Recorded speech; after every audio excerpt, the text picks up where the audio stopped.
This leading replacement battery has a thick rubber case. The rubber isn't power, it's dead weight.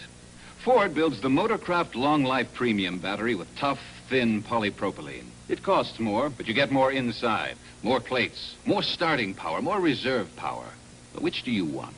More case outside or 12 more pounds for power inside? Motorcraft from Ford. Helps keep you off the hook. Motorcraft. Proud to support episode 25, Project Bramble Motorcraft, for your Ford aftermarket spares, parts and support chain network. Check out your main dealer now, featuring James Aldridge, main dealer's Southend-on-Sea, for all your Motorcraft approved parts and accessories. Motorcraft for rear fog lamps, Motorcraft for your batteries, Motorcraft for your air filters, Motorcraft for your good lady, because she doesn't care about the lovely things that Motorcraft have to say. She only minds that the car goes very well. Motorcraft, proudly supporting episode 25. Check out your main support dealer now.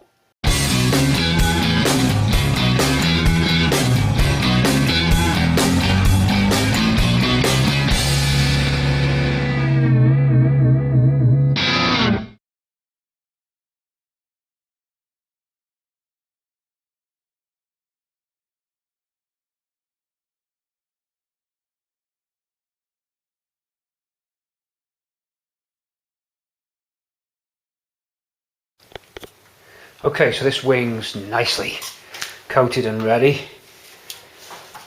All those faces covered over with a weld through to go on. All we've got to do now is prep the receiving side.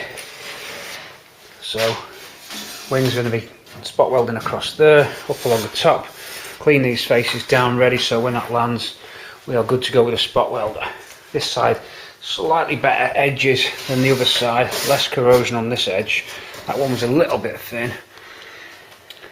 This one has already got the holes for the plugs, but I think we're going to use the bonding resin again. It's going to, a bit of it's going to squeeze out them holes. We'll fill them later on. We're not going to be using them for welding on it. So that resin's working pretty good. We've got a face to do there to clean. It's already clean actually, that one, not been painted, so we're okay. So a little bit of prep before we offer the wing up. Once that wing's on, we'll clamp it in place. We won't spot weld or weld it just yet, and we'll make sure our headlights, tail lights on this side are looking good. Double check our measurements and then we'll go for the weld. That would only leave the upper and lower valance panels to do. Should almost bring the shell to a close in terms of fitting the panels anyway. Obviously there's a lot of work to do on the shell, but in terms of your panel fitment,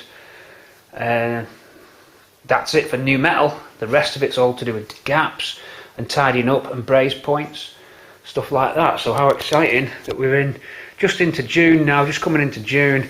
So by mid-June we expect this to be repaired and finished.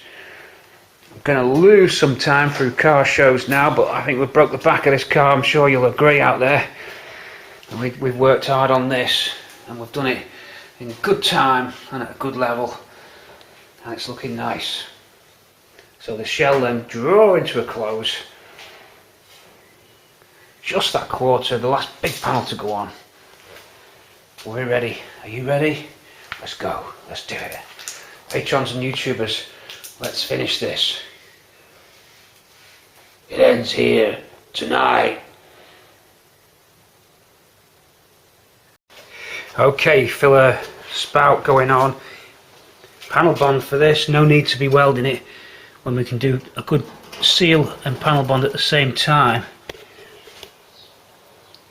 Be stronger and more watertight than just the spot weld, because these weren't actually brush seam sealed after, so if you were to brush seam seal it afterwards you actually would have a wrong finish on it. But yeah, we're going to bond that one on. Okay, bit of panel bond then before that phone rang, sorry about that. Down we go. We're sealed and dealed. We're ready to offer the wing up when we put the panel bond just down that run there, and then we're done. Mixing it in just a little jar there. You can use a mixing nozzle, but you can just pour it in, and I've got a spoon of all things to mix that resin up. It's good stuff. It's going to seal that filler cap nicely. It just needs just wiping back and we're done.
Snaps into place. Okay, so you get a little bit of resin as you jiggle that panel up, but boom, and the panel clicks in, so you know you're on the right lines and things like that happen and you're looking good. So we put some tech screws in it now, just speaking a little bit louder because you're up on the tripod there. I hope you can still hear me. So, get some fixings in.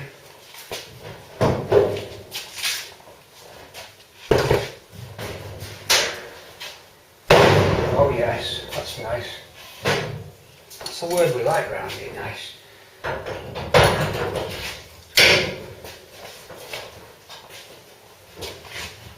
Up a touch. There. Just so that it's sitting on the wheel lip arch. I'm going to clamp the wheel lip arch. I'll pull it up a little bit. Up it goes. In at the bottom. In at the bottom. Just once clamp at the bottom.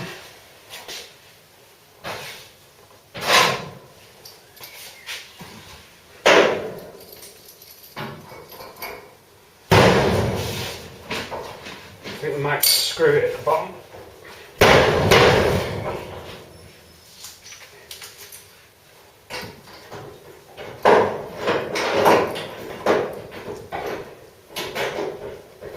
Simply because I've got to hold it, try and turn the G-clamp at the same time.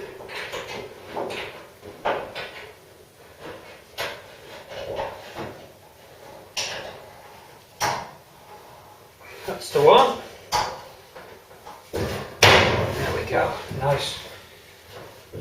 A bit of force on there now. Another clamp on the edge. Push up.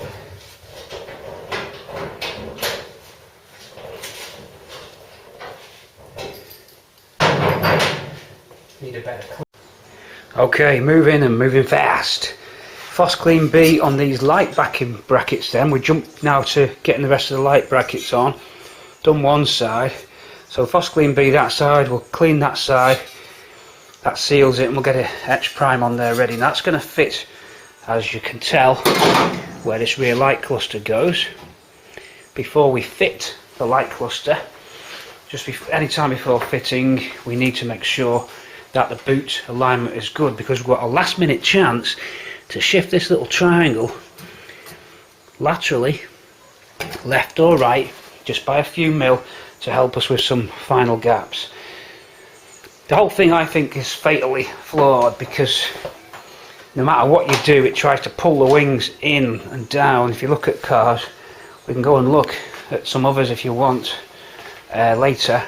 In fact, outside here, let's just go out, come outside, it's a nice day anyway, may as well. We're stuck in there forever. Look at these, and it pulls Well, this boot lid's just laying down on it, and you try and get this to line up. This one's good there, and then you lose it there. What that seems to happen is it pulls in that light cluster at the end, the way that it fits. And on a lot of cars, as I keep mentioning it, I know I've mentioned it several times now in the last 20 minutes, but that's the way it is. So we're trying to get that out. Now what we've done, we've got a boot seal out of stores, clip that on, the other wings on, which is, we were doing that just a few minutes ago. That resin has gone off, set, and we've got some more tech screws in to hold the roof, a couple of spot welds just around the window aperture, and some clamps down there. You saw me clipping it on. Petrol filler cap sealed on. We'll do what the factory did. I've just found some, and they do run seam seal around them filler necks on some cars, and on others it's curiously not there. So I'm not quite sure why, but our resin bond will now get covered in the seam sealer, so we get a double hit on that one. Anyway, back to this. Upper panel is on with a few basic spot welds. Here, if you notice, this spot weld's a bit like a crater of the moon, surface of the moon, a moon crater there. Look, that's because the tips were starting to get unparalleled. They were starting to distort. So every now and again on your spot welder, you just file the profile of your tips so that when they land in two parallel faces as opposed to a slight angle, which is what's happening here, and it tends to pinch it and send too much power through one area and it'll kick it out. We'll grind that back with a crocky, then we'll put a little bit of dolphin in it just to smooth that off. These ones went better as we fixed it, look. And again, there went better because we'd repaired the tip, so watch out for that. What I've done, this is now secured, the boot lock secured. We've put 2 bolts on, and we've also put the torsion bars back in. Now that's a job in itself, doing torsion bars. You might have a Mk3, maybe your torsion bars are out. Let's get a light and show you what they're all about. Here behind there is the torsion bar. 3 different settings for the strength of how strong you want the boot to shut, or how you want it to push up when you open it. So you can set them how you want. I've got them midway. Anyway, to get the bar, you hook the bar first through the top hole of this bracket here, that top hole, then lock it on the opposite side, so that bar goes in through and locks on this side. It hooks into there. They are handed, so you need the right bar for the right side. It'll hook into there, and as you hook it into there, the lever end of the torsion bar will be stuck right up over by your parcel shelf, and that's when you need the force to pull it down and then push it into the locating tab. I use locking pliers on mine, some good ones with decent grip jaws, so mine were tang locking pliers, and I really wound them up so that it was gripping it really tight. It's an idea to put a scrunched up towel or a block of wood or both and shove it into there. If it does break off the locking pliers, if it slips out, whoops, when it kicks back and you lose it, it doesn't catapult round. It'll just land on the towel and it'll soften the blow. But you basically pull in from here, and then you've got to hook it across and it'll land onto that. It's quite a hair-raising job. Another way of doing it, if you had your seats out, you could have someone inside with a block of wood, a block of 3x2 going through this aperture and pushing against you, helping you come through this side. So 2 people could be beneficial, and that might work. So I was on my own, so I was pulling like this, and then I hooked it over. Anyway, suffice to say that gave us the boot lid and its catch and everything operational, so we can now, for the first time in a long time, whoops, close the boot. So we close the boot, and then we look to see how we're lining up. Okay, so we're looking for areas there, looking initially good, rising up a little bit here, a few mil out by pushing down, you'll see that that now corrects. So that's easily adjustable. This side, again a little bit raised, but easily adjustable in the hinge. In the hinges, you've got hinge adjustments up and down inside. The actual hinges are on an adjuster. So is the boot catch. That's all within tolerance. That's not a problem. So I'm pleased about that. The boot is now operational. That's another landmark for this section of the film. Made up about. That trim there's held on with tape. We need to bolt it on properly.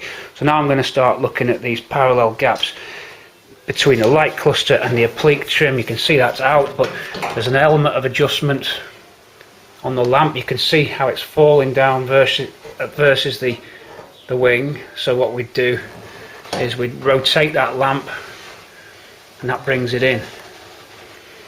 You can slightly twist your lamps. If you find you've not got enough adjustment, you can enlarge the hole at the back of the bracket and give you even more movement, because it's going to be lucky that we get everything back in exactly the same place. So we may find that we slightly enlarge the holes that bolt the tail lights in. It's not a big deal. This one a little bit better. There, our 128 measurement, 128.5 from tip to tip still in. So I'm happy that that lamp cluster can have its backing plate fitted, which is what we're going to do. We're going to spot weld the backing plate in and get it ready. So here's the backing. No, that's an old backing plate. We just built it. I don't know what's inside the boot. Probably we can get in. Boom, there it is. So that we would now position this up at the back of the light cluster through those two. There's the adjustable holes I was telling you about, but you could enlarge them that way. Put that at the back, hold it in place and mark where it is. And we want that so that it's a nice easy fit and that it's in line, because you've got another way you can get a little bit of adjustment. All we're trying to do is slightly improve on it, but the whole design's flawed from day one.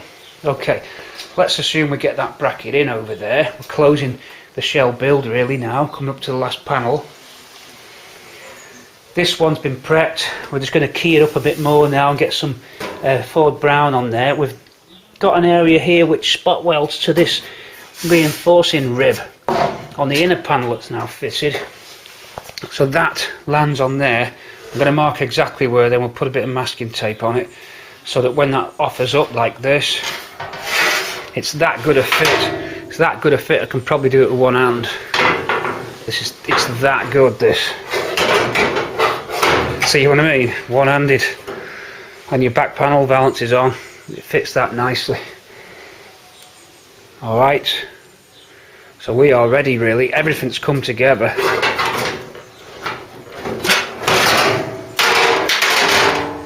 Everything's come together as we hoped and dreamed.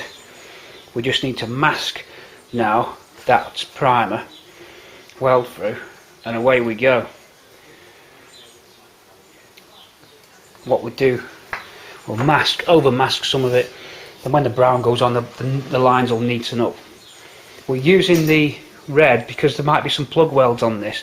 I don't mind using the weld through where I'm just spot welding, the silver U-pole, but if I've got a lot of heat going on, I prefer the pink stuff. It can take a little bit more burn back than the U-pole one can, and you can get it on slightly thicker if you have to. I'm hoping the welder will be able to, the spot welder will be able to get through 3 layers. If not, we under drill this when the car's flipped and we'll plug it as well. Or if we want, we can drill through the top here and plug and then lose it and then keep the spot weld dimples as well as an effect. There's a couple of options we can use on that area. So I'm pretty pleased that we've got to this stage, and now we're going to just mask off that panel. We're going to fit that light tail light bracket, do a couple of last minute checks. You'll see how I've been using screws here so I can just move the wing. See how this end of this wing will still go in a little bit. Watch this. See that fitting there to there? Watch. We can pull in a little bit more. See how that attaches to this panel. That's with a spot welder, and then we're going to go over that with Braze as well, and then it gets seam sealed. You run a a brush of seam seal across there. I've marked up the braze points with these letter B's. The B's, the B's, the B's. And we really are coming to a close on panel fitment, would you believe? Plenty of little welds to do all along the quarter. For example, around the wheel arch surrounds, stuff like that. Up along this window aperture here, we'll clean. The other side is coated with weld through, just need to clean there. MIG on for that. Whole car shell media blasted again, so all this blasted back, and any selected areas where it's high quality 2-pack paint we blast back. So we'll be going over this boot area, not inside, because inside's just the tar pads and it's all covered up with the interior trim, so we're happy just to leave it by just overspraying the paint. No need to prep this.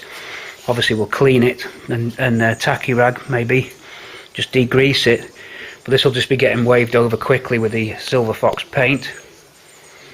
And any other panels that are part of the car's final paint finish get a lot of treatment and a lot of work spent on them. We've just done all the inside panels, of course, stay in the Ford's brown. There's no need to put the silver gun inside the panels. That's not the way we're doing this particular build. I think there's other projects, I think Keith's as well does it. He's painted inside, which is great, you know, nothing against that. It's just one couple more levels above what I do. I'm happy just to go with the panels looking like they're just off the shelf Ford panel spot weld together. The early system, when they didn't coat the whole car, pre-facelifts were more prone to rot. Let's get on. There's enough of the Bramble. It's time to fit that tail light securing bracket, and then we can start masking up and getting some paint on this as well. Looking forward to finishing this off, getting this panel on. Appreciate all your support along the way, taking you up to episode 25. Not bad, nice round, not even, but a sort of even on a quarter, if you will, figure to end the series of shell build. And then we can go on to the next phase, phase 2 of the shell build. Obviously you have the sub phases 1, 2 and 3 for the phase 1 subsections, and then now we ain't complete that. We then flip it, clean underside, back down, then we're on to the final phase, which is body gapping. So phase 1 complete, sub phases 1, 2 and 3, front, centre and rear. Phase 2, clean the underside, neaten all the welds up, seam seal, media blast. Phase 3, back from media blast, gapping, and then phase 4, finally, is paint. Phase 5 is assembly, final assembly. So we're approaching a good third, if not halfway through this project. We're going to estimate approximately 50 episodes, so 25 episode takes you halfway. Let's get moving. Okay, last panel going on. Woo! Oh yeah! Hell yeah! Hell yeah!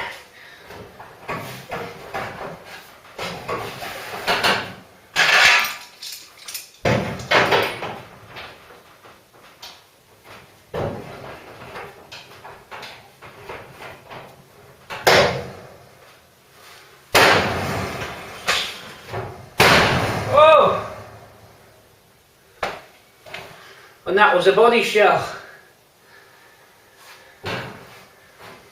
Everything fits good. I like it. We're ready to rock really here. Go in there and touching nicely just there on that bit. Whether we can get the spot welder in, yeah we can. No we can't. You can't spot weld that. Can't spot weld that, you got to plug it. Okay. Right, we are good to go. We can start getting our fixings along the top here. Hopefully the spot weld will get through. If it doesn't get through, then we're just going to drill and plug weld. But the last panel on, what do you reckon? What a day. A boot lid that works. Hell yeah, just need to straighten the tail lights up a little bit. See, I'll show you one straightening up now if you can see it. In and then just a little there. That's about the best we're going to get it. Okay, right, spot welding. Just going in now, spot welding. Final panel. Okay, final panel. Tripod jobby snapped. Disaster. Jobby breaks. His neck's broke. Whoops. Don't know why. Jobby's gone. We can't put you on the tripod. Help us. Got to try and rest you somewhere. The last spot welding run. I've got to get it on tape. Please. I think we're probably better upside down on these because it's angled better. That's it. That works better.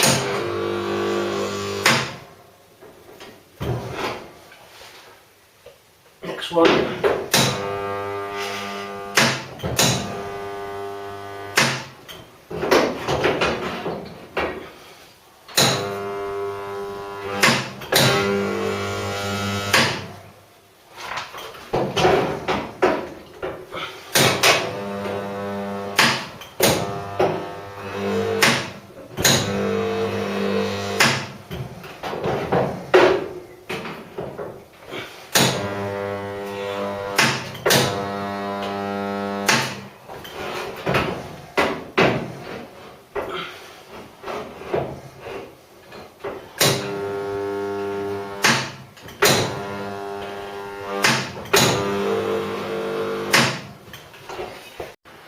Okay, join us in the boot. Full tools out. Crocky, brazier, angle grinder, MIG, various tools to help us on our way. As we reach this stage, you may think, what we're up to? Well, we're doing the braze points now. We're happy with the way that the lights fit, and we're happy with the way that the boot closes. We've had the boot rubber on and the boot springs are on, so we can operate the boot with the latch, and we're happy with the way that it all lines up. And for that reason, we then go ahead and start brazing all the important points that the factory brazed. So there's plenty of them. We've done this side, and you'll see the braze goes in into any joint, makes a nice seal round the wings, these little channel areas, a little bit up into that gully and gutter. This will also be getting extra sealant on it. Here gets either the lead or the body fill. I must admit, I'm not a fan of doing the lead, just because it's a toxic chemical and I've never done it before, but we'll see. Here, a braze point, and obviously the same on the other side, braze point. So we go round, marking where them braze points are, firing up the torch. And we're using our braze coated, flux coated braze rods. Torch on that so you can see. Now this area was heavily corroded. I've put some braze into some pinholes. It's quite badly pinholed here, but we've managed to recover it and we've managed to get this shape in. This little corner of the wing was damaged, so I picked that up, migged it first, then filled with braze, then profiled with a crocky. Down there for a profile, you can see how I've run the braze into the corner there where it was pinned. Obviously it's a typical rot spot on all Mark III's. That corner, both sides can go. That fillet piece has gone in to make that repair complete, and there you may have noticed we didn't cover that. In it goes, welded on the inside, top, then brazed in, and then a nice pool of braze in to the actual rain gutter, because you don't want that leaking. So in there we can tidy all this up. I'm going to carry on with the brazier now, down into these corners here, and this side, same as what we've done over there, and that will complete the brazing for the rear end. A little bit to do on the near side quarter, and then that's brazing operation complete. Once we're actually out of MIG gas now, so I can't continue MIGging. I was going to carry on MIGging up at the top. I noticed it was crackling. I realised the gas was gone, so we'll have to continue that tomorrow when we get the gas topped up. And there's that corner. You see the B, letter B, telling us to, reminding us to put braze in again on the B pillar. B for B, B for braze, B for B pillar. that's going to be done when the car's upside down. We're going to start bringing in the rotary trestles now, and we're going to flip the car upside down because we've got the strength in it because it's a completely solid shell. We can now, or we're now in a position where we can rotate. So we're going to insert the brackets to get this shell spun round. We'll take that door off to reduce the weight, take the bonnet off, and then we can start rotating the shell, which will be another milestone. Then we can get to some of the areas a little bit easier. We could probably do all the welding as it is now, but it means going upside down, and also there's lots of cleaning up to do underneath there, a lot of sanding to do to clean up all our welds that we've been doing on this top side. This top side almost completely neat and finished, but underside is going to be a little bit rougher simply because we have never really been under there. In fact, you get a half decent view here, you can see not as neat, but I mean it is neat if you know what I mean, it's just not uniform. So that's a job to tackle, lots of welds to clean up, so probably it'll be a week underneath there cleaning it up. So that's where we're up to at the moment. I don't know where we're up to in terms of the footage and the episode, so I'm going to this evening start doing some editing and see how far we go. So apologies if I've got the episode numbers wrong, and I'm going to carry on rambling and talking even though there's 0.0001% don't like it. Well, I'm afraid it's tough luck. Just switch to another channel if you don't like me rambling, it's not a problem. And in terms of my manly clothes, some of the comments I get, I mean this is quite typical of all the YouTubers. Wear some manly clothes. I got, that was the latest one from Sleeper Cell. Hello Sleeper Cell. AK-47 do it for you? Some army boots perhaps, or maybe I should just be stripped off with just the AK-47 t-shirt and a pair of those big nice manly army boots. Will that help? Whatever's your bag, we'll provide, don't you worry, we're here to serve. As long as you keep watching the channel. If not, press that little switch and just flick off and go and see somebody else. We like our little chats, don't we? I've got a little YouTube family, I'm not going to let them down. And they like our fireside talks, cosy little chats, ramblings on. No, it's not rambling. It's Cortina City, there's a difference. Right, leave me with the Brazer. That's our little mini chat, just to catch us up. I had a good tidy up as well, but again it soon gets messy, but we did have a good dust out, got all the old metal away as well, so we really start to close it up this back end, and then really look forward to spinning that shell round. So I'll do an outro now. If it's not the end of the episode, then ignore this outro, but if it is, then again, we always thank you for your support on Patreon and on YouTube. Patreon keeps it going because YouTube just cannot create enough revenue stream to fund or help to fund the project, so Patreon steps in, and Patreon's a bit of a more close-knit community. It's a bit easier to meet and greet people if you're on Patreon. You can do it with YouTube, don't get me wrong, I'm not knocking YouTube at all. It carries on as normal, no problem, but it's just that Patreon gives us that helping hand that we've needed, and that's probably why we've moved so quick, because I feel like I'm doing it for them guys as well as myself, and it feels more of a community with the Patreon and the YouTube. I'm not saying that, but it's just YouTube revenue. It's very difficult to make money out of YouTube, and that is needed if you're churning it out fast. Okay, there's a lot goes into it, and it takes a lot to edit the films and put them all together, and it also slows me down because I have to keep stopping, setting the camera up, turning off the radio, editing it, presenting it. So that takes time, and if you've got millions of people, if you're doing some kind of gaming channel, or I don't know what gets the big hits on YouTube, but then it's not too bad, you can probably pull it, but we don't do mega views, it's only a Mk3 Cortina. and so, you know, consequently you don't really get a payout from YouTube. That's that. Anyway, so we thank you for your support. I'm going to go. I'll try and do some fun intros if I can. Sometimes they take as long as doing the whole car. We'll see. Over and out for now. Mk3 Cortina City, finalising the rear of the car. Talking of Braze and talking of spot welds, we have got a few spot welds to finish off on this wing. Poor spot welder's going to come to the end of its reign soon. Maybe no more spot welding going on. Right, so that Braze is in.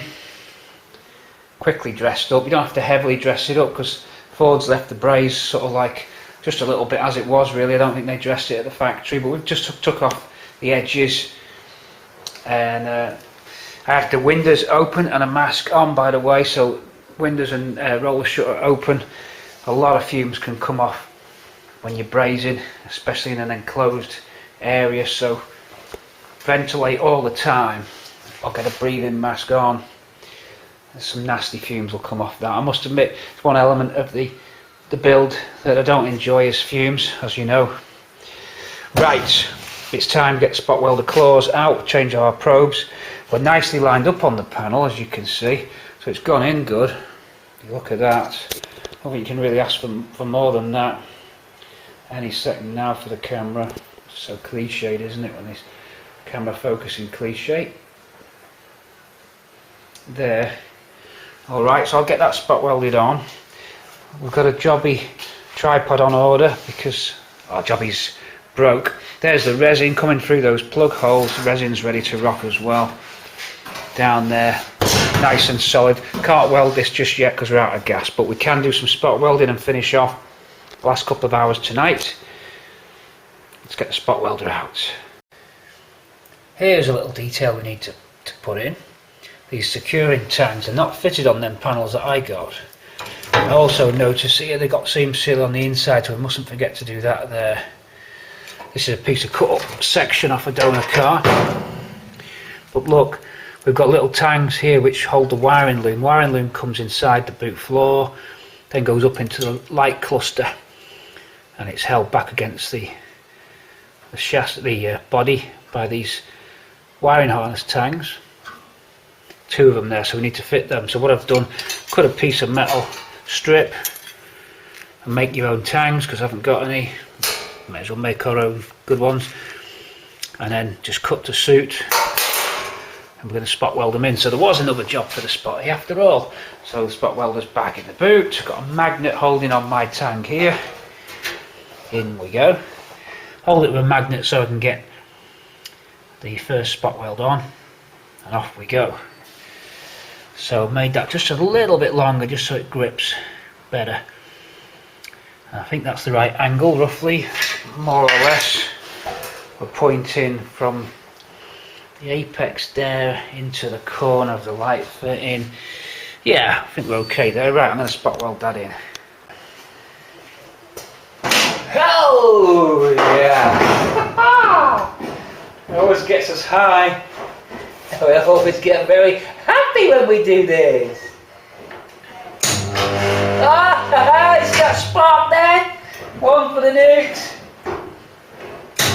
One for the nugget. Okay, tangs in position, just held with a magnet just down there. But really careful with the spot welder now.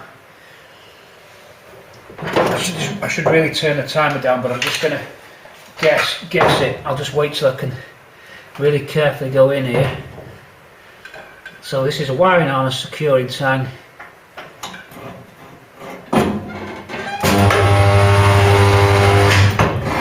Two little spots on it. It should be in there. Just two small spots. Nothing too big. Boom. If you cut them all different lengths, you can make your own sort of, not a xylophone, but I wonder what note this is. A bum one if it snaps off. That's good. We've got one more just at the top. That's if indeed they have them on this side. They definitely have them on that side. I'd have to go and look in there, chucking it down outside. Does it have a harness that side? I think the harness comes underneath here, up, then back down. So I would imagine it has another one here. But curiosity is getting the better of me as usual, and I really want to know if they have the tangs on both sides, because someone will only go, oh, they shouldn't have the tangs on there. Let's go and have a see. Okay, so they are on both sides, but some shells don't have them at all. So I've got that brown back end shell that I had, that doesn't even have any securing tangs on it.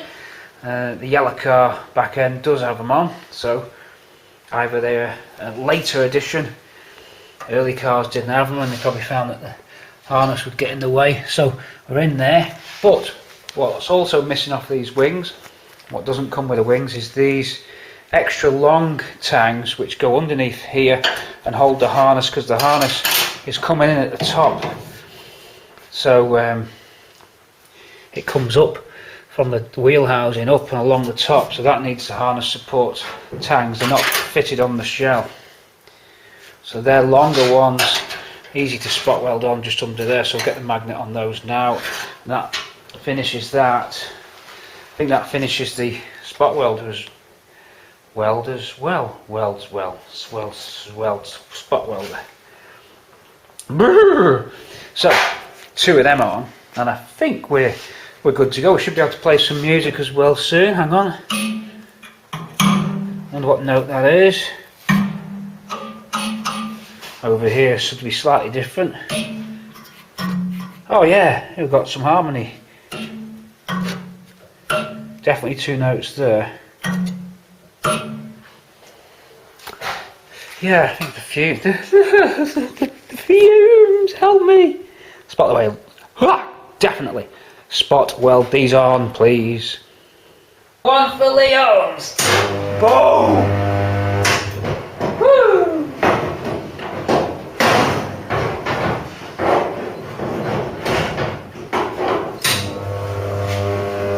Hasta la vista, baby. Yeah!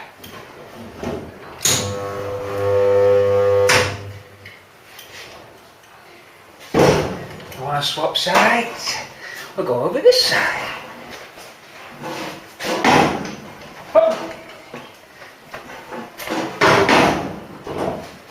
Alright, we're ready. We're ready. Are you ready? Last one. Boom! Out of the bag. We went out with a boom. Goodbye, spot welder. We'll miss you. If we spot weld a spoon for a laugh. I don't think you can spot weld spoons. Woo! You can.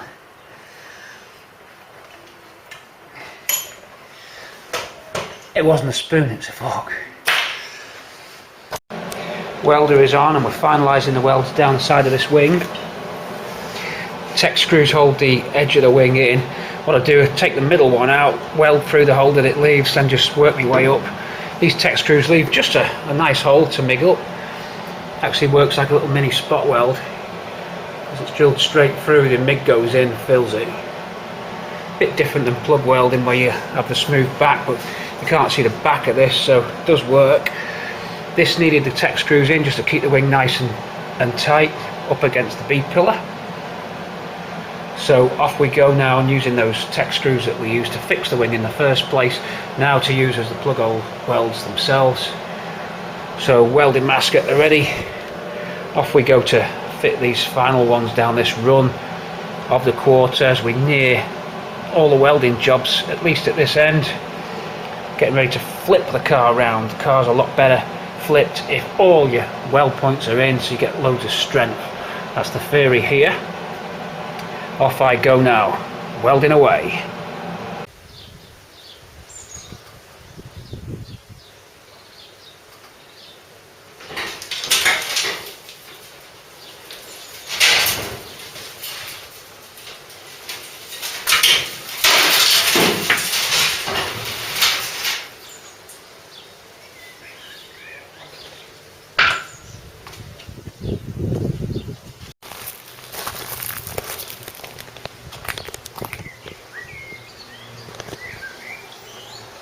Well, what do you know? What a time jump. Let me just close the door. Come on into part 25. Hold on. Let's just get a little bit of peace and quiet. We need some WD on the rollers. Don't worry about that. It's just because they've got dust on them. We'll soon spray those up. A little bit of spray liberate. Just a little bit. On your rollers. On your rollers. Okay, enough of that. I'll do that in a minute. It's 25. It's part 25. Guess what's happened?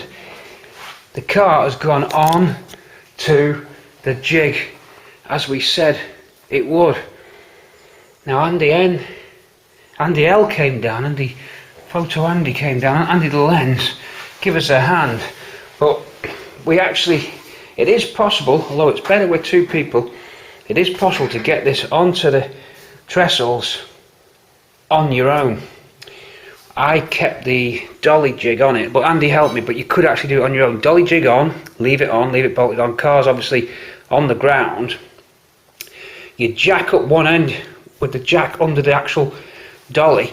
The dolly gives you that extra height. Then you slot at one end the trestle.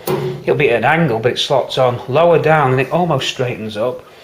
Starts to try and twist a little bit. Come to the front, do the same again.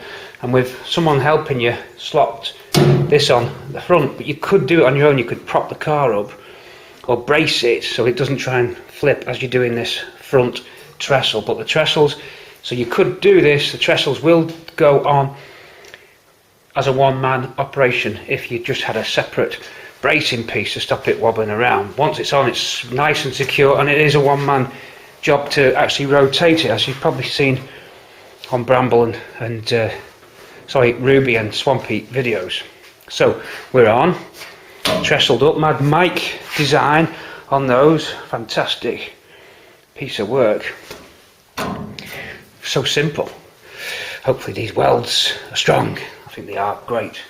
So we're on, and we can now start to clean the underside of the floor for part 25, and indeed you can see I've already started just crockying down some of these welds. It's just simply a case, this video, of cleaning up the underside and then doing any brazing work, any little tiny neatening up repairs, but looking good so far. Everything seems neat and tightly up with that floor pan. I mean, that could have gone wrong, the floor pan, and it could have looked a bit messier than this, but it actually doesn't look that messy. I think the crocky can get in, or the angle grinder can get in, whatever we want to use to get them welds knocked back and down, and indeed these. And then we can seam seal, we can wash. We're going to get some Fos Clean B on that. Nothing needs blasting, by the way, under here. I was under the impression, I don't know why, but it's going to the blasters to get the underside blasted, but it doesn't need it. It's a waste of money. Everything that's on here is already clean metal. The only advantage you might have with blasting is that you'd key the metal for a better adhesion of paint. However, that doesn't apply on that centre spine that's still original Bramble metal. It's got quite a good key already. Wouldn't apply on the chassis legs particularly, or indeed on here we'll scuff it up, because this Technogrip sticks to anything. It won't come off, and it's anti-corrosive as well, Technogrip. So we're going to use Technogrip Brown, our friendly Ford coloured brown. Downtown with the brown. Okay, no opiates in this. Purely paints and polymers. We leave the opiates for the stranglers. Okay, so it's down with the brown, on with the Technogrip once we've tidied up and seam sealed these, knock these into shape, Fos Clean B those up, get everything looking really shiny, and see if there's any bits of chassis leg that might need just making a little bit tighter. It's looking good, I must admit. Here, that little corner you can see, we'll knock that down. See how that's just slightly away from the profile of the floor pan. These engine gearbox mounts to be removed because we're fitting our A4, which takes the mounts around this area. We'll make them custom bolt on later job. Underneath here we can clean, we can get to some of the welds we couldn't get to, some plug welding to be done, and then very early repairs we did late December, January time. Obviously you didn't want to weld upside down, so now we can get great plug welds in and finish off any of those little jobs. Looking around all the time, we can get seam sealer nicely in on that lip edge there for the front bulkhead lower lip. Get the seam sealer on that, seam sealer on that. So lots of tubs of seam sealer need to be bought. And really it's just a clean-up operation, so we're using a combination of the wire wheel, the crock sander, the angle grinder, but I think you're looking at maybe a day's work to clean up underneath here and get the seam sealer in, and then an hour or so just painting it. So you're looking at the underside of Bramble, and we are going to get on the way now.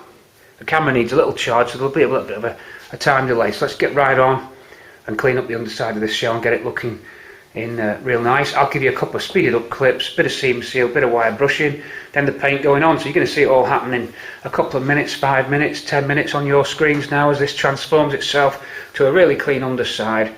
Then we'll go and do some of the brazing work. So we'll concentrate on the top piece first and then work our way down towards little places like this. Let me just take you there before I start, at least you know. It's great to meet everybody at the Cortina Day, by the way, in Monmouthshire. Everyone that I met from Patreon and YouTube, good to see you. Welcome back. Okay, look how easy we can get now to these plug welds and this repair here where our pillar was. We didn't want to be welding that upside down. Perfect angles. The great thing about this spinner is you can just get angles you'd never normally get. Look how we can tighten up this area here and knock that flange edge down, get the seam sealer to nicely get in. Once we've let some zinc paint creep underneath there, I'll pour it into it. We'll be doing that kind of little operation quite a lot, where we pour sort of paint and let paint find its way in and set. Just gives that extra bit of sealing power. And I can just put my foot here now, press down, and we can move to any angle that we want. And we can tighten the bolt up the back and it'll lock us in position. So brilliant piece of kit. Different types of rotisserie available. You can make one like Mike made here on the cheap. It's a great idea. Okay, so let's start. Combination. Bit of brazing, bit of painting, bit of brushing, bit of crocking, bit of angle grinding. See you in a sec. Okay, we're carrying on cleaning up. Getting all any debris off there. Just going round with Fast Clean B and a wire brush as well, and just getting it nice and shiny so we get a good key for when that Technogrip goes on, just like there. Some seam sealer to go down, of course, but just working up to halfway here so I can break it into bite-sized pieces and it doesn't overwhelm me. A little bit of welding, a little repair to do on that chassis where it joins it. We'll just trim that up.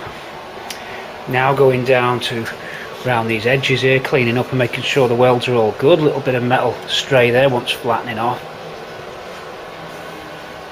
A bit more flattening to do, closing up these little gaps, just tapping them, just the hammer really going in, and just closing up little gaps, making sure everything's flush around there, and then coming down here to the wheel tub. It's a lot easier when the car's upside down to get plug welds into this lip. Now you can spot weld it. My claws that fit in here, then they're playing up and they're not giving me the welds that I want, and they don't quite make the angle. They come in but they can't quite get parallel. So what I'm going to do, I'm going to drill out and plug this both sides. That side it started to work, but then the tips just weren't giving the welds that I wanted. That's on that tub. I wasn't happy with the way that it was going. It's because they couldn't quite get in. So because of that, all I'll do is I just drill a pilot hole out, then I use my hole cutter and just take the first layer off here, as we've done it this earlier in the series, and then we can get a plug in. And you only end up with a little pilot hole at the back of this lip here, but it fills it with weld as you go in and fill this one. So there's about 7 or 8 on that arch run there, just squeezing it in as we go. It's a good fit, look. So that'll squeeze together, watch. So we're nice. Everything's fitted together. We've gone down here with a spot welder, finished that bottom off, bottom to the inner. That spot welds to that inner piece.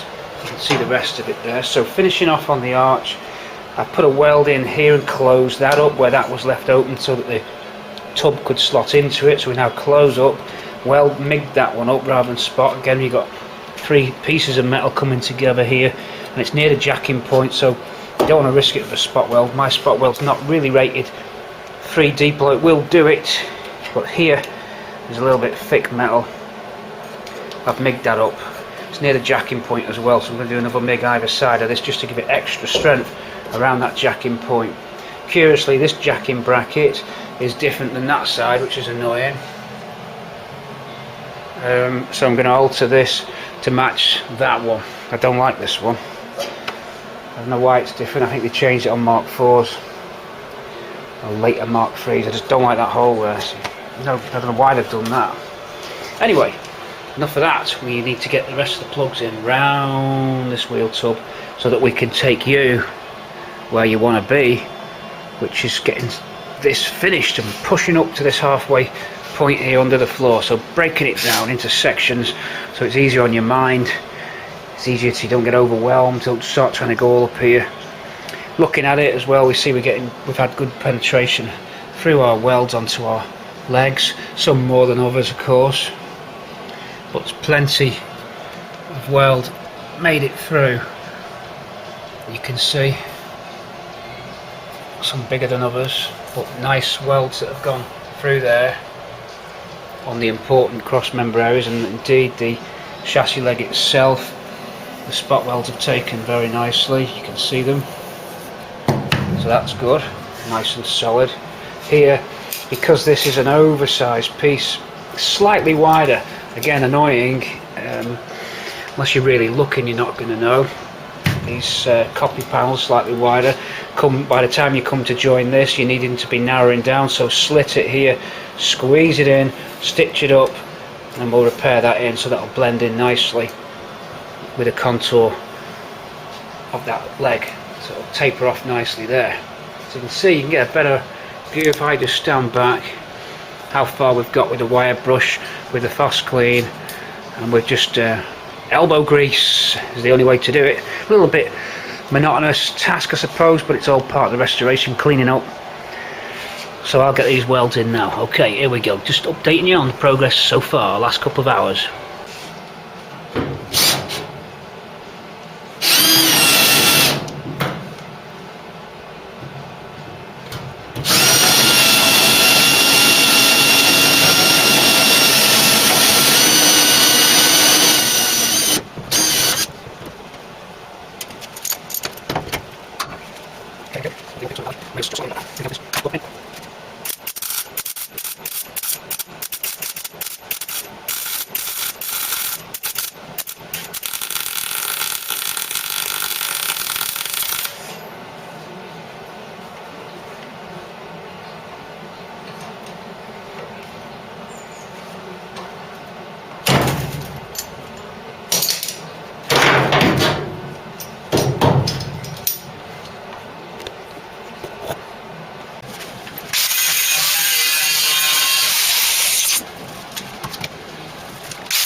Okay, the car is flipped upside down. This is the underside of the parcel shelf, taking you up and around. for what I reckon is officially the last of the rot. Have a look at the, this is the Plenum for the airflow system, the aeroflow system. Not familiar with it, flick back through a couple of videos and you'll find a bit of an explanation of how this airflow system works. But this is one of the duct outlets which connects this duct to these ducts via a cardboard Plenum box. But we've got rot here, and we did mention it earlier on that we'd have to tackle it one day. The day's arrived quicker than we thought. I didn't think I'd be here. I thought it'd be months away, but no. Have a look at the lay of the land. And we've got some repairs to do. We've got donor metal to graft in. We just need to first get out a section of this, which we're going to use the slitting disc and the good old crocky to get in. Take that piece out, and there's a repair to do on a piece of metal inside. The baffle plate's gone. We'll repair that and put it all back together. It's going to be a little tricky, a little cramped working in here. There's a couple more holes to fill as well there, but we'll do them. We'll fill all those holes and we'll get on and do the last of these repairs whilst we just took a break from doing the underside. I thought I'd just get this job out of the way. It's been annoying me. I want it done. Let's go. Let's get it out of the way. Say goodbye to it. And then we can officially say that is the last of the rot. Wish me luck. We're going in. First stage is done. Cut out the rotten metal. And now we're going to have to reshape a new piece of baffle plate just to get in there and weld along. It's in two sections. There's an under plate, a baffle plate going in under there. Then on top of it, the formed shape that you see with that rolled edge on it, that has to go in. We've got a donor piece for that, but we'll make the inner baffle plate now. I'm going to make that baffle plate by just getting the old piece and shaping that up and doing a little corner on it in the vise, in the metal shaping tool, and we're going to be good to go. So here we go for that. Yeah, it's pretty pickled, that one, but it's mainly around the area of the intake. There's a little few holes just further up that we're going to have to live with. Under here there's a few, you can see them there. We're going to have to just try and get them migged up. Okay, can't get to access to everything there, but on the whole it's intact. This was the main area, so we'll get that fixed. Piece of metal shape now. Here we go. So here we are working upside down on that repair. We've made the piece of metal for it, and now we go in. Yes, and now we go in. Are you cozy in here? So it's got a form on it at the top, little form on it there. Then we MIG along here what's left of the metal. Hopefully we'll be able to get the MIG in. And then once that's in and nicely MIG'd there, we just got to cut a little bit of that profile. I'll show you what I mean by that profile. Where are we? Outside now. There we go. We've got to pinch that piece and put it in over there because that was damaged. So, but the main thing was to get that inner baffle repaired because there's nothing left of it. So it's MIG time now for that. It's going to be a little bit tricky. I'm working in enclosed space. I might get the breathing mask out now and do it that way. Okay, set up with the ventilated mask for this job, weld her on and MIG that in position. It's a bit tricky to braze it, I think. It'd be nice to braze it because it's a waterproof thing, but we're going to MIG. We'll see if it burns through. We're going to see how it goes. This is a bit of a hit and miss one because quite a lot of corrosion around, although we are back to the solid metal. Don't forget the shell was dipped, so it didn't leave much left in terms of what corrosion there is. Let's go and see what we can find. Let's see if the MIG will go onto him and get this repair baffle in place and get this repair area looking neat.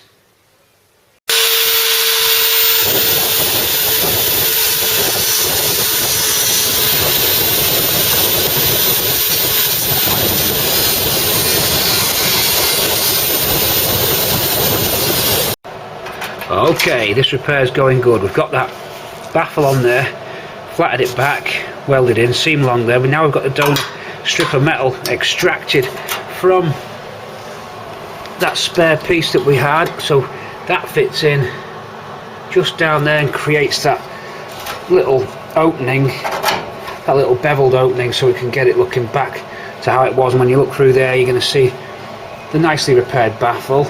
That should be a good repair, that. So I'm just going to get the welder. You can hear it in the background. You can hear the welder fan. I'm going to get that little tack on the end and clamp it in. It's actually spot welded on. I'll try and get the spot welder in just to give it a factory finish. It's a very fine detail, and it's not going to take me any more time just to get the spot arms and just see if it'll go. If not, I'll MIG it on.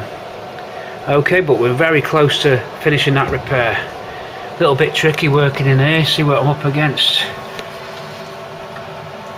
But we can do it. We've got the window open, plenty of ventilation as usual.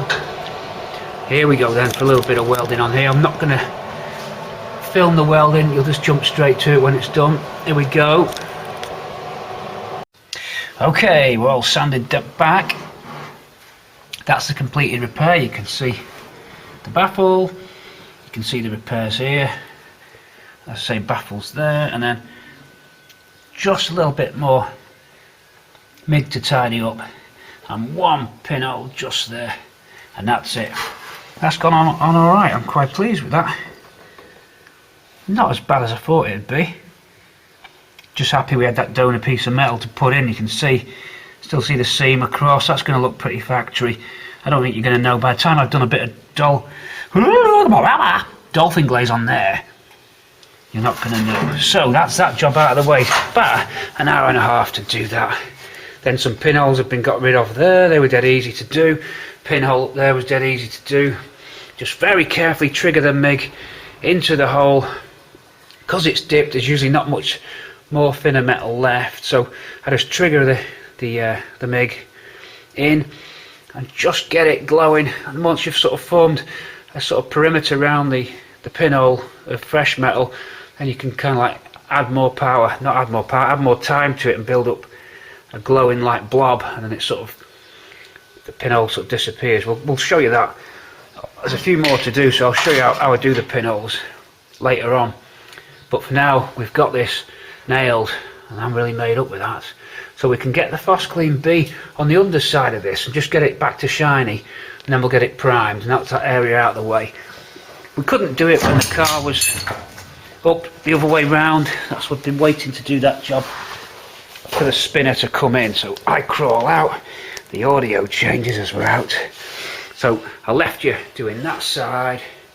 Now I'm going to get into this side, a little bit more work to do this side, and then we're halfway, and then we're going to paint just half at the halfway point, have a little break, and then carry on right to the front. So we're either in 25 or 26 or even 25.2, who knows, and we're going good. So loads of prepping on the shell now that we can spin it. And again, we'll be heading down this way soon. There should be quite straightforward.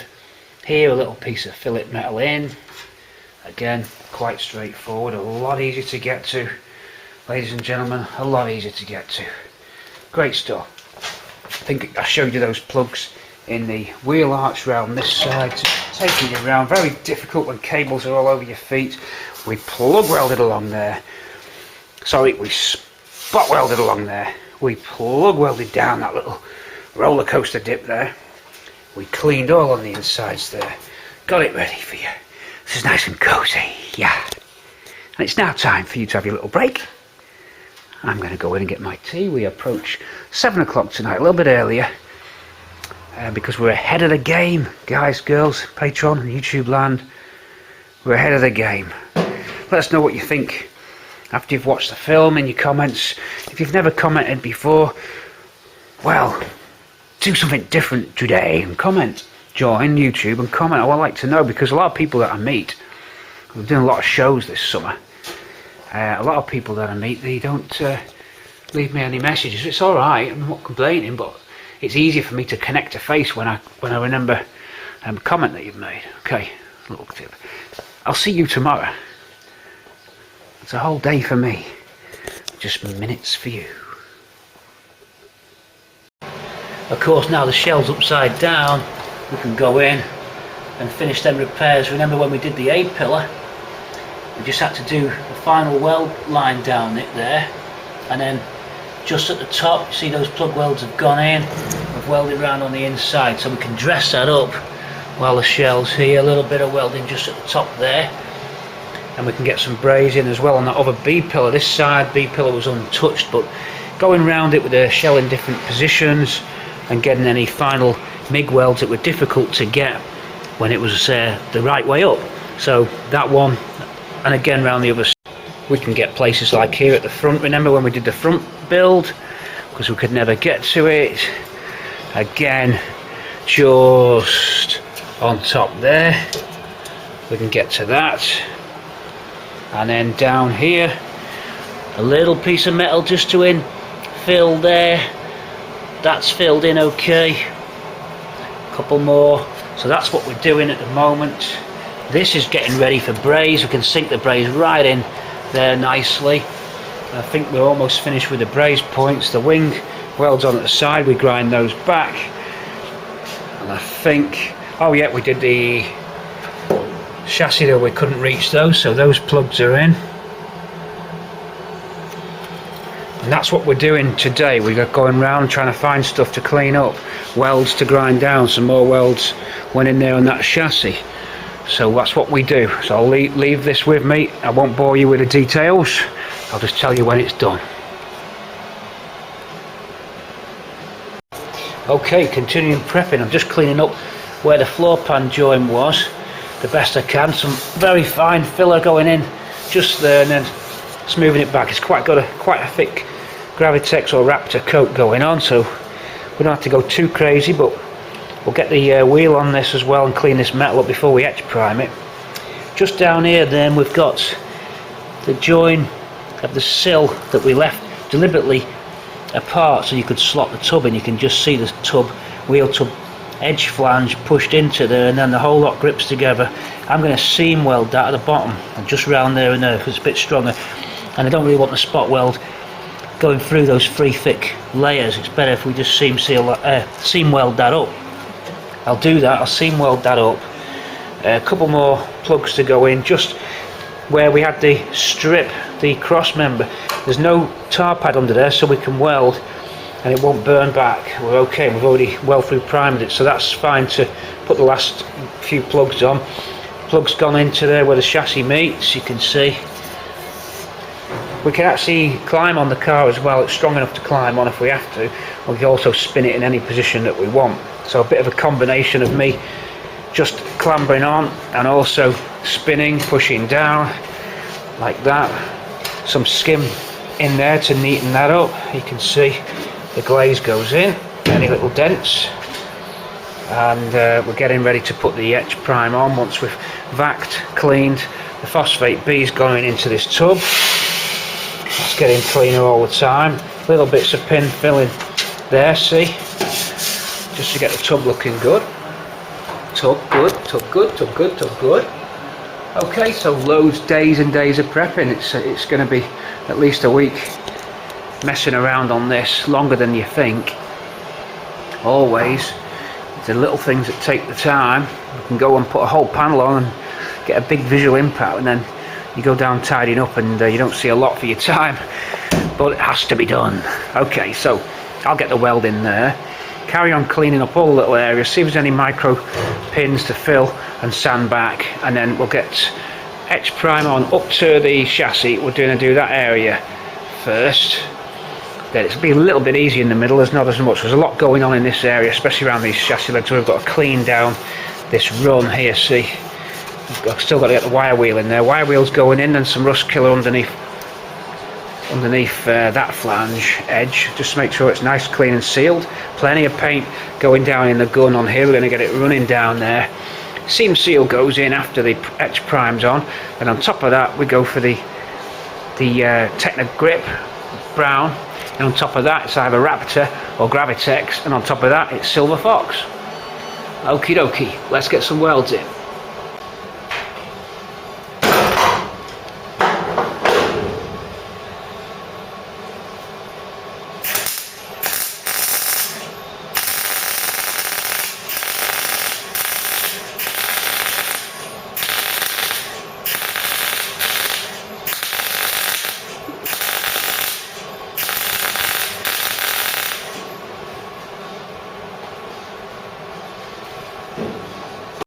Okay, a lot of the prepping's nearly finished, or this quarter end just here. If I divide your screen up, boom, boom. That's flatted back, treated. I got some primer underneath some of the seams. Now I'm going to give it some etch just in this corner, and I'm going to work my way across to that side. I'm going to get that half done. So we're still on with underfloor prepping. You're right up in the roof. Got a rooftop view. Okay. Going to just load the etch primer into the gun now. It's a 50-50 mix. 1 part to 1 part etch primer into the gun. I'll get that on. I'll show you that in a sec, how it looks. Okay, so here we have some seam sealer on. The etch primer on just up to this point. And you can see how strong etch grabs the metal. I cannot get that off. That's why it's good stuff. Just go underneath the Technigrip. Technigrip does, to a degree, bite in as well, but not as good as etch prime does. So the Technigrip can go on top of that. So into the tub with a seam seal. I'll show you some actual operation of seam seal when I do it on the other side. Just so I'll give you a couple of tips on doing it that I've learnt along the way. These little holes, we fill them now. We're ready. When the paint goes on, you can see them better. That's why I waited for those. But they're the original drill holes out for the plug welds. They've actually got plugs in behind them, but the plug didn't go all the way through to the third sheet. If you can see that 3 layers, it's probably grabbed it there. But we have, that is welded through, if you can see the spot, factory spot. So don't worry about that. Gravitex would cover them holes, but I'm not going to take that chance. I'm going to just drop dolphin glaze in each one, and they'll be gone. One, gone. I've done it again. So that's where we're up to, doing it a quarter section at a time so it doesn't get too much for one day. So a quarter prep. Alright, now I piled the primer in, I gunned it in, some of it pooled and you can see a little run, but it doesn't really matter. It evens flat out, and when the Gravitex or the Raptor's over it, it's a stipply finish anyway.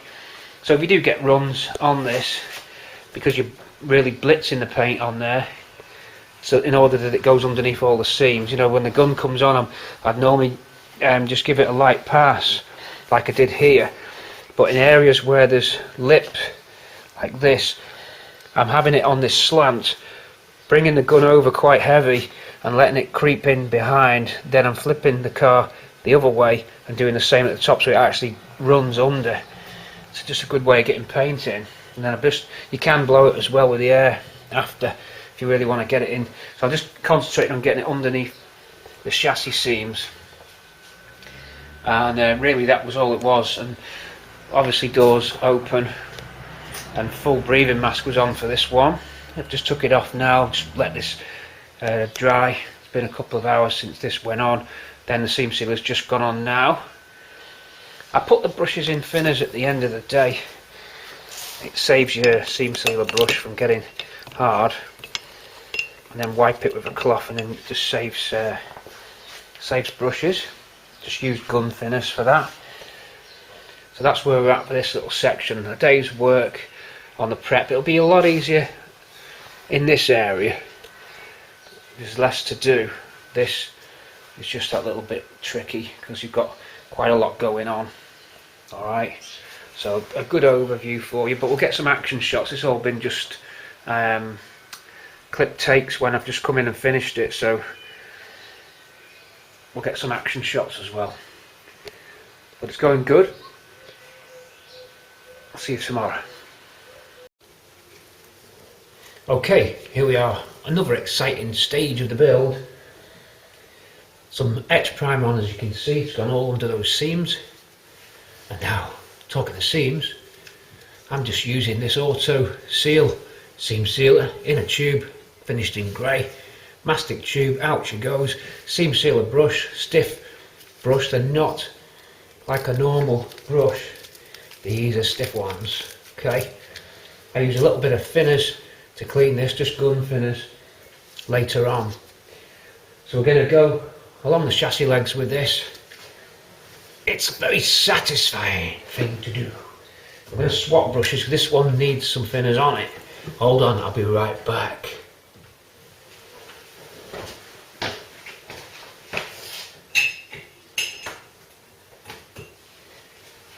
Okay. Alright. Here we go. A little cloth there. So that cloth's just to wipe down. And away we go. It's so easy to be in love with you, girl. You make it easy. It's the little things that you do. It's so easy.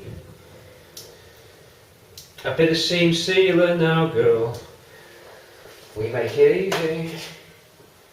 Nice and easy does it. Every time. Down those rails. Now Ford didn't actually seam this area. And I guess it's never really rotted under these edges. But seeing that everything else is nicely sealed up, I do this on all my cars. Just gives you a bit more confidence that everything's okay.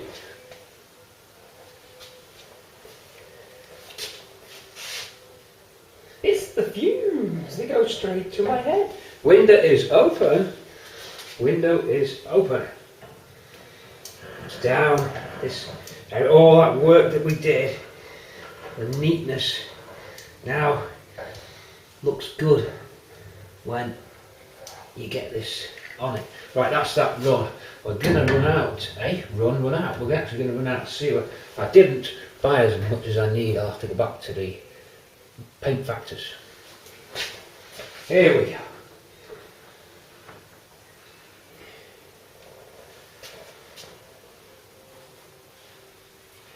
And somebody on Patreon said, you used to work at Ford on a seam sealer line. No.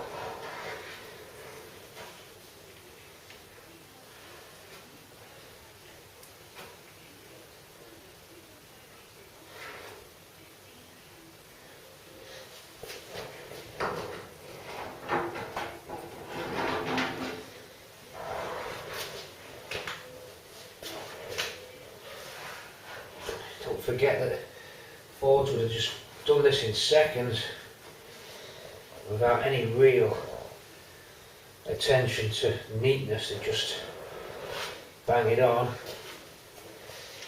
and that's it. It's over in seconds for pro result. A little bit of excess on the brush, so that's why I have handy a cloth. I'll just take that off. Oh no, I've done it again. Cloth off, and I can't say F words. I have problems with me fuzz, they don't come out right. Ah!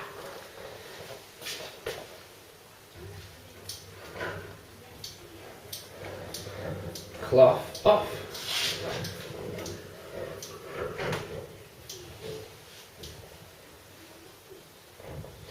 That area is done, I think. Yes it is, that was all there was to that. Right, let's brush that little last bit on. So we'll continue doing this.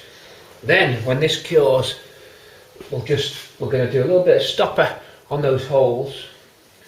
Check for any last minute details. We're going to go inside here, actually there's a little bit more. Let me carry on doing that. A little bit on the inside. Once this cures, we overpaint then with the wheel tub as well. Want me to do that while you're on? Can you see the wheel? Oh, I can see it just there. Okay. One for the patrons, one for the YouTubers. Start from the top. In that seam between the two wheel housings, can almost use the gap to drag the nozzle through, keeping it dead centre. A little bit just on that kick up, that's that bit. Release the gun, clip, over there we go. And then, which way should we go? Down and round, I reckon.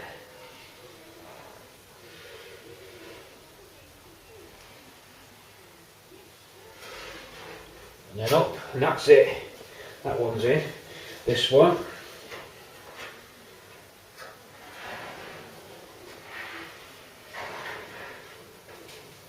And out. Yes, I like it. And then inside this corner, this lovely quarter corner that we built, and a lot on the inside of here. So we've just enough to do that, and I can just about get in. In we go. I'm going to bring you in. There's a double in. Hold on, you're going to come down and get down where the action is. Okay. In there. Round, down, up, over, into the corner, up, continuing down, out, up this corner, that's that for that run. Then one more down here, spinning you around so you can see there. Because these shells tilted, just get, oops, talking about tilts, I just hit the camera with a mastic gun, or the caulking gun. And we are now dispensed. Brush in. Battery is low on the camera, you'll just about catch this before the battery goes. Down, round, and out. Up. See the excess there? Just take that off. Up. You want to just get it in one operation, don't go back over it. Just get it in one take. If you go back over it, messes up the finish. Okay, it don't matter if you smudge it, that's what they would have done. We'll keep saying that each time, I know. So, in there, round you go, live. In. Just about get in there. Down, finish.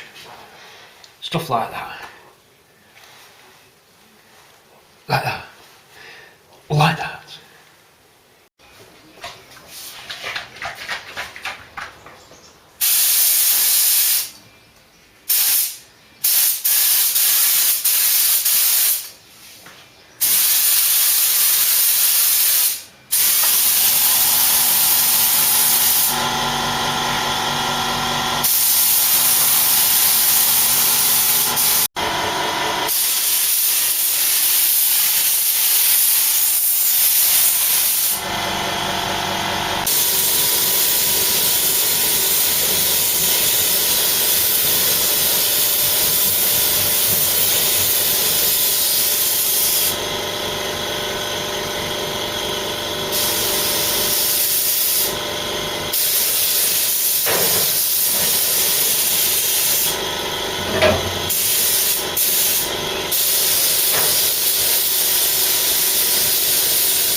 Okay, so paint on then, and that's the finish you get.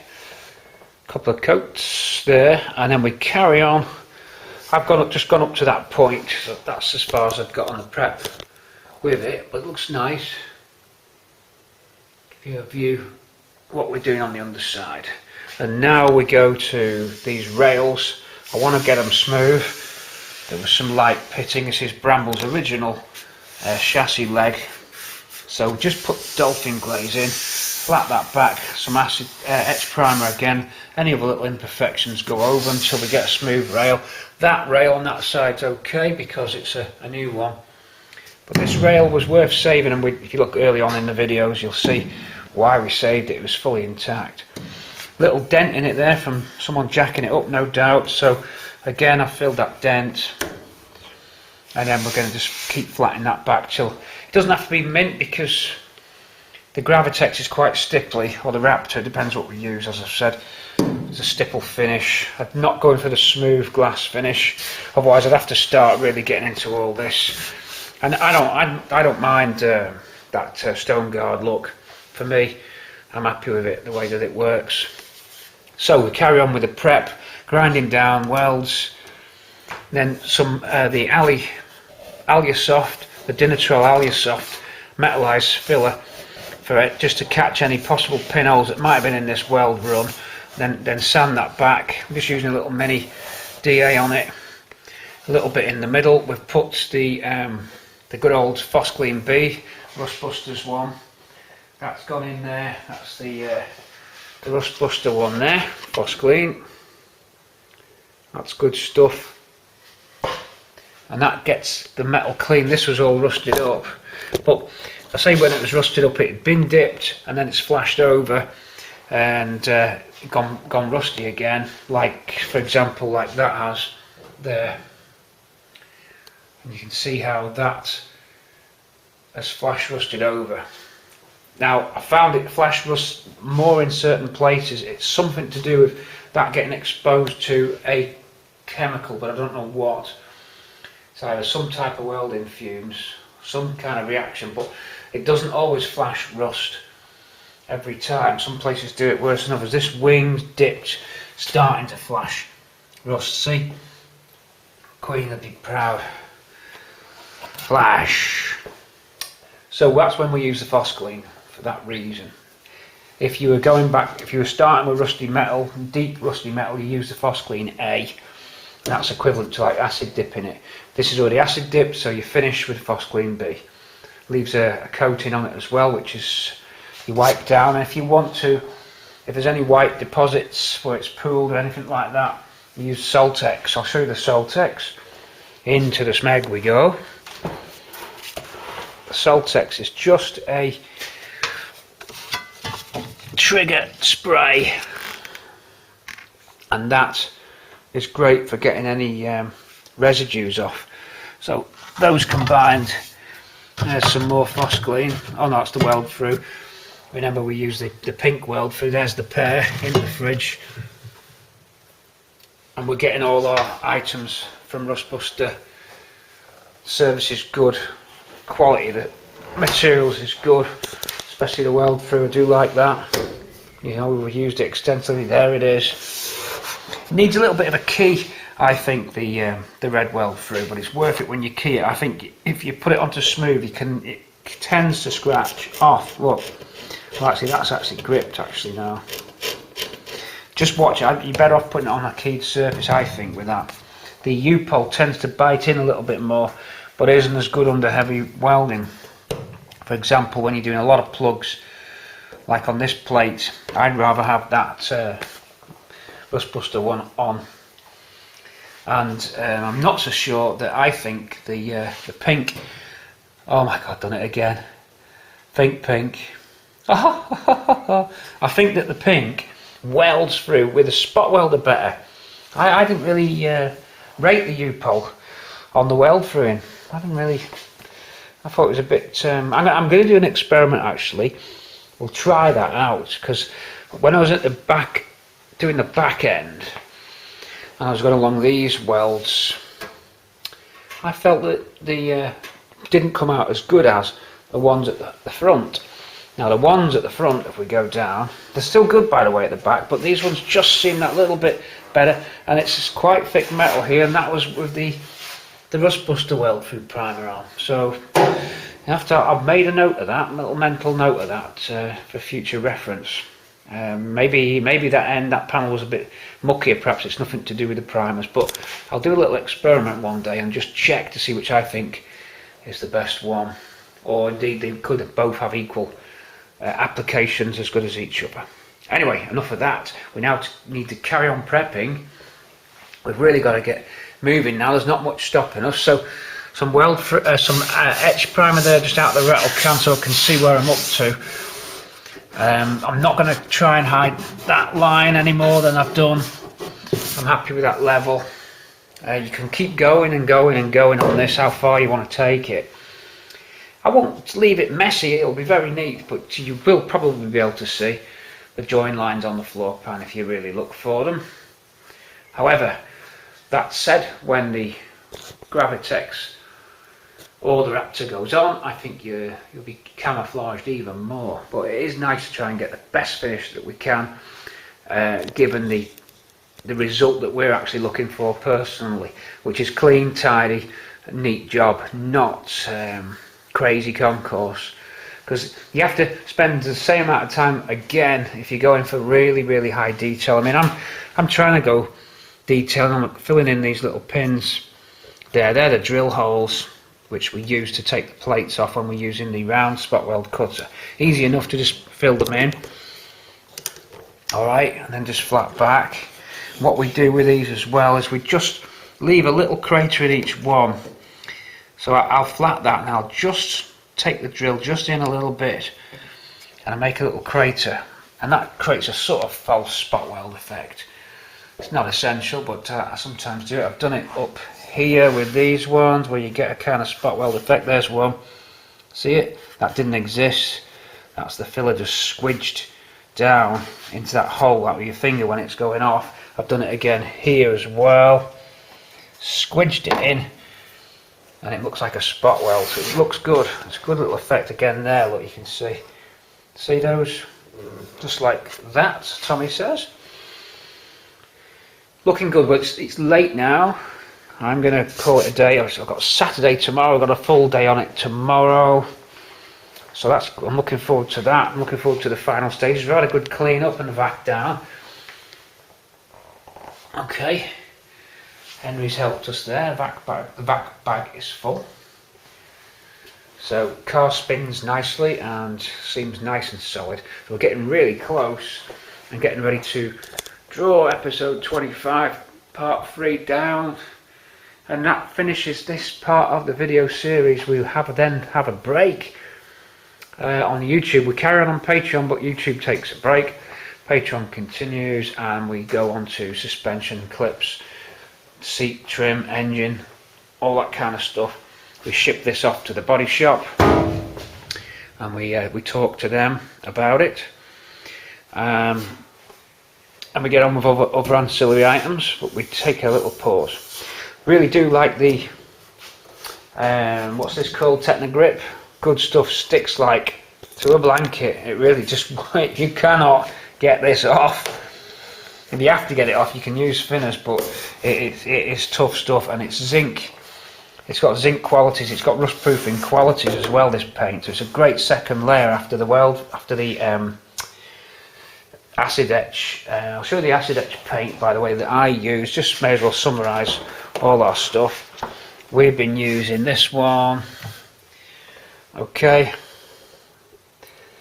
Etch primer, 2-pack. It's a 50-50 or 1-on-1 mix. That's my gun thinners there, just to wash out. So I'll keep all the paints in here. It's a good idea. Use an old fridge, and then you don't get any smells leaching out into the workshop. Some more seam sealers, spray etch or epoxy primer. That's good stuff as well. And we use a little rattle can of etch as well, in case you don't want to if you're just doing a small area and you didn't want to mix the gun up, then just use have a spray can handy as well. Our brushes are in there too. Pop that one there where it belongs. So my little paint cupboard, this came off the tip, this fridge. And I've weathered it for a bit, got a bit of patina left outside for a year. I think it looks quite cool. Like that. It's sort of aged, it does look 50s, but it's actually not, it's a modern fridge. It's amazing, a little bit of aging outside. Alright, so we're going to call it a day. But Technogrit paint is good stuff, we do like it a lot. And you can mix any shade you want. We went for Ford Brown, and indeed we did well with the paint match, because this panel here, as you can see, there's the Ford sticker, as a new old stock panel with air primer. And if you compare the colours, I think we did a good match. Pete C's mix, Henry Ford's mix. Not bad.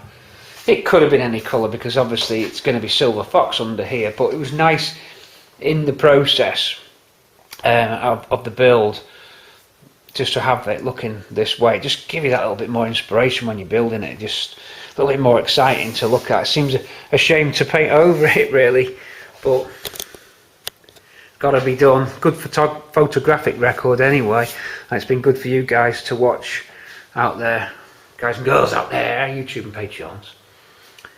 Look good. Okay, see you in the morning. I'm off. Din dins.